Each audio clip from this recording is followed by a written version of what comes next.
Por que a Bíblia protestante difere da Bíblia católica em relação aos chamados livros apócrifos? O que é apócrifo? O termo apócrifo quer dizer oculto.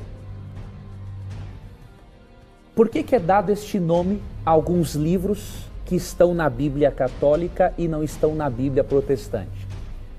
Apócrifo ou oculto, por quê? Porque a identidade do verdadeiro autor do livro é oculta.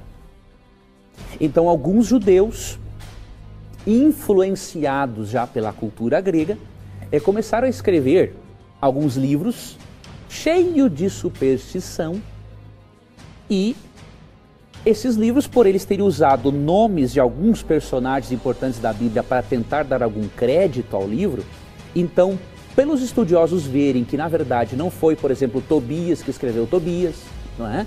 Então eles perceberam o seguinte: não, esse livro é um apócrifo, ou seja, a autoria é oculta. Agora, por que esses livros se encontram na Bíblia católica apostólica romana? E sabe por que fizeram isso? Como meio de combater a igreja protestante.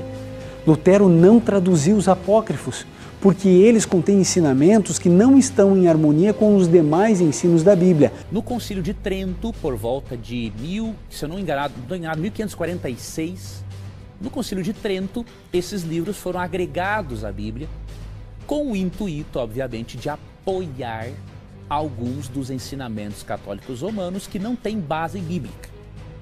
No ano de 1546, a Igreja Romana acrescentou 7 livros, porque até aí, 16 séculos, desde Cristo até 1545, a Bíblia Sagrada era semelhante à nossa, com 66 livros. Agora vamos à pergunta mais difícil. Por que essa diferença? Não é? Bom, a diferença está no fato de que no século XVI, os protestantes se separaram do magistério da Igreja Católica. Ou seja, qual é a diferença entre o católico e o protestante? É que o católico crê que a Igreja de Cristo tem um magistério, ou seja, pessoas deixadas por Cristo, os sucessores dos apóstolos, que são aqueles que garantem que o Evangelho que nós lemos e a fé que nós professamos é a fé e o Evangelho de Cristo ao longo dos séculos. Enquanto os evangélicos protestantes acham que a igreja se corrompeu e nós vamos ter que voltar à Igreja de Cristo, à igreja primitiva, através de uma espécie de esforço arqueológico. Ou seja, o protestantismo nasce com essa ideia arqueológica de que nos últimos 1200 anos a igreja traiu Jesus. Vamos então às fontes para ver como era a igreja lá no princípio. Então, os protestantes foram perguntar quais são os livros do Antigo Testamento e descobriram que os judeus tinham uma lista diferente da lista católica.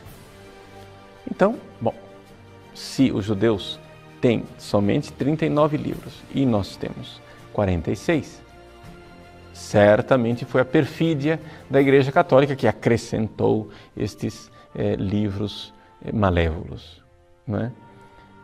Então, foi assim que alguns protestantes começaram a tirar esses livros da sua escritura. Agora é interessante notar o seguinte, que isso foi um lento processo. Não foi Lutero quem tirou, né, os 7 livros do Antigo Testamento. Por quê? Porque Lutero continuou publicando na sua Bíblia esses 7 livros quase que em separata, ele sabia. Lutero não traduziu os apócrifos. Errou! Que os livros tinham sido acrescentados numa segunda fase, não é? Por isso que nós católicos chamamos esses livros de deuterocanônicos, ou seja, havia uma primeira lista e uma segunda lista. Esses livros entraram na segunda lista. Lutero publicava esses livros mesmo assim e várias igrejas protestantes continuaram publicando esses livros até que finalmente no século XIX a maior parte das igrejas protestantes disseram basta, vamos ficar somente com os 39 livros. Então vejam que até mesmo no processo os protestantes não tiveram unanimidade. Né? Por quê? Porque levou bastante tempo, exatamente porque a igreja protestante padece de um problema. Ela crê mais na sua pesquisa histórica do que na fé que a igreja transmitiu ao longo dos séculos. E exatamente aqui está a fragilidade da eclesiologia protestante. Ou seja, o protestantismo nasceu como a religião da Bíblia, a religião de um livro, né? A sola scriptura. Enquanto nós católicos, que cremos na Bíblia, somos a continuação do corpo de Cristo ao longo da história. É isso que a Igreja Católica crê que ela é. Ou seja, a Igreja é o corpo de Cristo. E nós somos Igreja, nós cremos na fé da Igreja. E é a fé da Igreja quem nos dá a Bíblia de presente. Essa é a grande diferença entre o católico e o protestante. Vamos, então, olhar um pouco para a origem histórica dessas duas listas. Vejam só, o Antigo Testamento, que foi escrito originalmente em hebraico, eu tenho aqui, né, a Bíblia hebraica, né, que na verdade se abre ao contrário, se abre aqui atrás, né, porque se escreve de trás para frente. Então está escrito aqui, Torá, Neviim, Vaketuvim. É a Torá, os profetas e os escritos. São as três partes da Bíblia hebraica, que hoje em dia se abrevia dizendo Tanakh. Ta de Torá, Nak de Neviim, Na de Neviim e Ka de Ketuvim. Tanakh. Essas três partes. Bom, a Tanakh, ela teve um processo lento de canonização. A lista dos livros foi fixada aos poucos. De tal forma que a Torá, os 5 primeiros livros da Bíblia, o Pentateuco, foi a primeira coisa que foi fixada. Logo depois, foi fixado os profetas, foram fixados os profetas. E somente num período posterior é que se fechou o cânon dos escritos. Então veja aqui a diferença que existe entre a Bíblia católica e a Bíblia judaica ou protestante está exatamente nos escritos. A Torá é a mesma. Os profetas são os mesmos. São os escritos que são diferentes. Por quê? Porque esta última fase da Bíblia não estava ainda canonizada, ou seja, não estava fechada a lista na época de Jesus e dos apóstolos. O que nós temos é o seguinte: os judeus, na época de Jesus, ainda tinham um grande debate a respeito de quais eram os livros sagrados. Os saduceus, por exemplo, só acreditavam na Torá, os 5 primeiros livros. Os fariseus acreditavam nos profetas e nos escritos e tinham a convicção de que a inspiração dos escritos ainda não estava concluída. Ou seja, o processo das Sagradas Escrituras não estava ainda fechado. Foi assim que então Jesus veio ao mundo e os apóstolos começaram a pregar o Evangelho. Quando os apóstolos foram pregar o Evangelho, eles tiveram que pregar o Evangelho não somente ali, na Terra Santa, onde Jesus havia pregado. Eles tiveram que ir pelo mundo inteiro, e pregar o Evangelho a toda criatura. Ora, o mundo inteiro daquela época falava basicamente o grego, né? O grego era o inglês da época, por assim dizer. Havia outras línguas, mas era a língua do comércio, né? O grego era a língua que as pessoas utilizavam nos vários países. Então, os apóstolos começaram a pregar o Evangelho em grego. Mas a Bíblia estava escrita em hebraico. Bom, então os apóstolos foram e pegaram uma tradução grega da Bíblia, que é o que nós chamamos de Septuaginta, a tradução dos 70, que é uma tradução que tinha sido feita em Alexandria ainda antes de Cristo.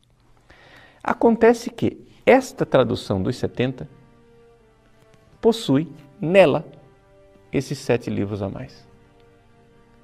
E nós então vemos que os apóstolos utilizavam esta tradução. Não é difícil um biblista sério estudar e enxergar que muitíssimas vezes no Novo Testamento, quando se cita o Antigo Testamento, o texto que é utilizado é o texto dos 70, da Septuaginta. Existe coincidência, né? Por exemplo, quando São Mateus diz que eis que uma virgem conceberá e dará à luz a um filho, é um texto de Isaías. Se você for ver na Tanakh, na Bíblia hebraica, não se fala de virgem. Eis que uma jovem, uma moça, conceberá e dará à luz um filho. Essa palavra moça podia ser interpretada tanto como juventude, como com virgindade. O que é que fizeram os 70? Traduziram como uma virgem. E Mateus cita assim. Mateus cita dizendo uma virgem, com a tradução dos 70. Quer dizer, os apóstolos usavam essa tradução. E é assim que então a igreja, desde o início, usa esta tradução dos 70. O fato é que houve um conflito entre os cristãos, a igreja de Cristo, e os judeus. Os judeus começaram a ver que os cristãos estavam pregando de uma outra forma, de uma forma diferente daquilo que eles costumavam crer, e então houve a, digamos, excomunhão dos cristãos da sinagoga. Com esta excomunhão, isso levou os judeus a uma necessidade de estabelecer qual era a lista dos livros, de fechar o cânon. Então foi mais ou menos no final do século I que os judeus resolveram fechar o cânon e excluir aqueles livros a mais que estavam na Septuaginta. Mas isso foi um processo posterior a Jesus, um século depois de Jesus.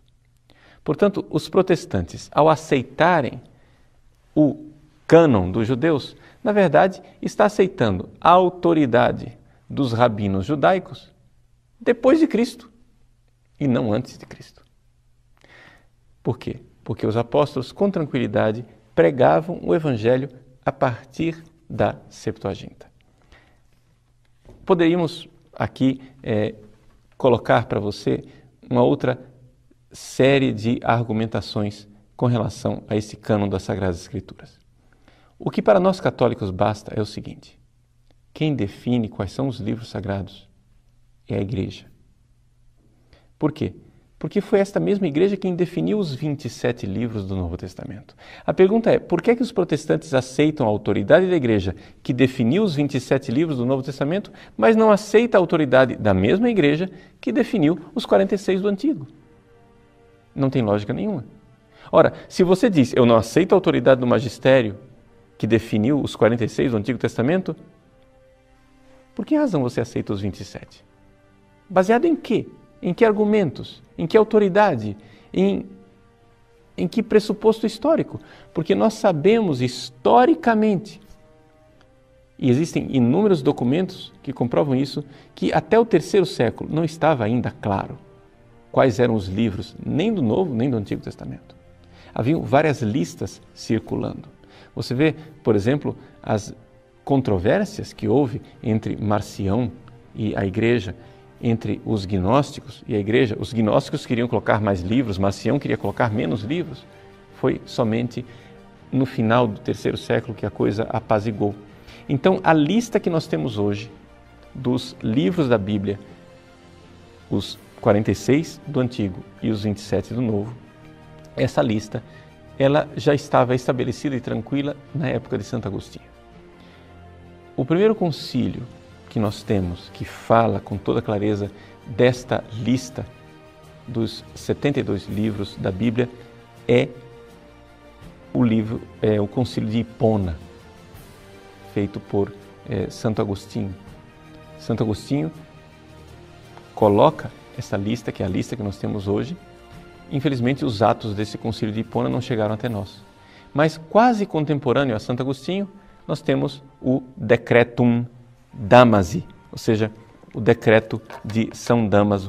Você pode encontrar isso no Denzinger Schönmetzer, no número 179, né? Em que houve um sínodo em Roma e no final do século IV, então, o Papa Damaso estabelece a lista exata que nós temos hoje. Se você quiser mais alguma documentação a esse respeito, você pode olhar o Catecismo da Igreja Católica, que é talvez um documento mais acessível para você. No número 120 do Catecismo, você tem a lista dos livros do Antigo e do Novo Testamento, que são para nós canônicos. Os 72 ou 73 livros da Bíblia, conforme você una ou não Jeremias e Lamentações. Pois bem, estes são os livros canônicos. Aqui no Catecismo você encontra na nota número 119, né, a nota de rodapé, as fontes dessa lista. Ou seja, ele coloca esse decreto de Damaso, que eu acabo de citar para vocês no Denzinger Schönmetzer, mas também o decreto do Concílio de Florença, dos Jacobitas, e do Concílio de Trento, na quarta sessão, a respeito dos livros sagrados. São esses os concílios que estabeleceram nos momentos de dúvida quais eram os livros das Sagradas Escrituras. E é por isso que a Igreja Católica crê na fé dos apóstolos e na fé transmitida na Igreja durante os séculos. Nós não somos a religião de um livro, somos a religião de uma pessoa, Jesus Cristo. Esta pessoa, nosso Senhor Jesus Cristo, nós temos contato com Ele, vivo e verdadeiro, na sua Igreja. A mesma Igreja que celebra os mesmos sacramentos, que tem a mesma fé, que crê nas mesmas Escrituras e que está debaixo do mesmo governo eclesiástico do Santo Padre e dos bispos em comunhão com Ele.